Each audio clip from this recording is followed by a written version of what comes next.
বাবা 4 দিন পর সূর্যি মামার দেখা দিল। বেশ 2-3 দিন ধরে সূর্যি মামা একটু শান্তই ছিল, আজ আবার সকাল সকাল রাগ দেখাচ্ছে। মাঝে মাঝে একটু শান্ত থাকাটাও ভালো। সূর্যি মামার এমন রাগ দেখে তো আমি আর শান্ত থাকতে পারলাম না।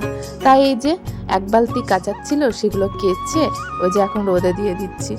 বেশ কদিন জামা কাপড় শুকাচ্ছিল না, খুব বিরক্ত লাগছিল। আর না শুকালে তো ভীষণ গন্ধ হয়। এদিকে তো আমার সব মেলা কমপ্লিট, আর এত গরম বেশিক্ষণ দাঁড়ানো যাচ্ছে না ছাদে। তো চলো এবার নিচে চলে যাই। এই যে নিচে এসে আমি তো স্নান করে নিয়েছি, তার আগে ছেলেকে স্নান করিয়ে দিয়েছিলাম। আর এই যে ঘরটা দেখছো, এই ঘরটা সকালে আমি ভালো মতো পরিষ্কার করে নিয়েছি, কারণ খুব নোংরা হয়েছিল। মানে নোংরা বলতে কি, অগোছালো জিনিসগুলো এদিক ওদিক পড়েছিল, সেগুলোই গুছিয়ে নিয়েছিলাম, তাই তোমাদেরকে দেখালাম। আর এই যে দুপুরে খাবার নিয়ে বসে পড়েছি। একে আগে খাইয়ে দিয়েছি, তারপরে বসেছিলাম। তাই আমি খাওয়া দাওয়া কমপ্লিট করে একটু রেস্ট নিলাম। সন্ধেবেলা একটু রেস্ট নিয়ে উঠে বসতে প্রচণ্ড হারে মাথা যন্ত্রণা করছে। তখন ভাবলাম কি করা যায়, তাই ভাবলাম একটু লাল চা করে খেলে ভালো হয়। তখনই মাথায় এলো আমার বাড়িতে অনেক দিন ধরে পড়ে আছে ইলেকট্রিক কেটলিটা, ব্যবহার করা হয় না। তাই ভাবলাম যদি নষ্ট হয়ে যায়, চলো আজকে একটু চা বানিয়ে দেখি। এদিকে আমার চা খাওয়া হবে আর দেখাও হবে। তো সেই মতো এই যে এখন পরিষ্কার করে নিচ্ছি। অনেকদিন ধরে পড়েছিল তো, যদি নোংরা ধরো পরিষ্কার না করলে খাওয়া যাবে না, তাই যে জল দিয়ে ভালো করে ধুয়ে নিচ্ছি। আর এই ইলেকট্রিক কেটলিতে আমি আর আমার হাজব্যান্ড মিলে খুব ম্যাগি বানিয়ে খেয়েছি জানো আগে।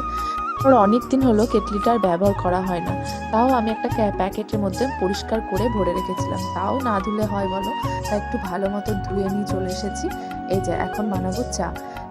হলো ঝটপট চাটা বানিয়ে ফেলি। তার আগে একটু ঠাকুরকে প্রণাম করে নিলাম, কারণ ভীষণ ভয় লাগছিল। অনেক দিন কেটলিটা ব্যবহার করা হয়নি, যদি শর্ট হয়ে যায়। আর এই যে জল, চিনি, চা সব একসঙ্গে দিয়ে দিয়েছি। এখন সুইচটা অন করে দেবো। আচ্ছা, তোমরা এভাবে তো কেটলিতে চা করো তাই না? গ্যাসে করলে তো কি, জল চিনি ফুটলে তবে চাটা দিই, কিন্তু কেটলিতে তো সব একসঙ্গে দিতে হয় তাই না?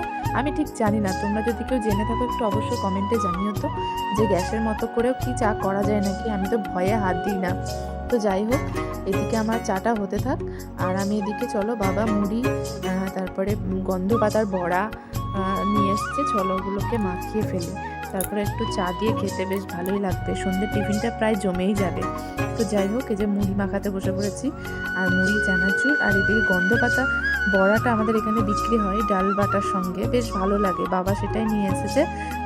এইদিকে আমার মুড়ি মাখা তো কমপ্লিট, এই যে বড়াগুলো ঢেলে নিয়েছি।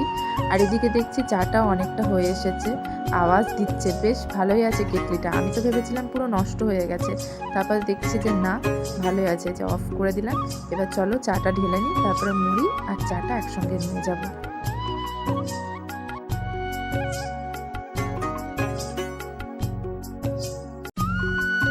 এদিকে আমার চা মুড়ি তো রেডি, চলো দিয়ে আসি গা। আর সবাই মিলে এই যে এখন বসে পড়েছি চা মুড়ি খেতে। আর আমার ভিডিওটা কে কোথা থেকে দেখছো একটু কমেন্টে জানিয়েছো। আর ভালো লাগলে একটা লাইক কমেন্ট করে দিও। আবার আসবো কালকে নতুন ভিডিও নিয়ে।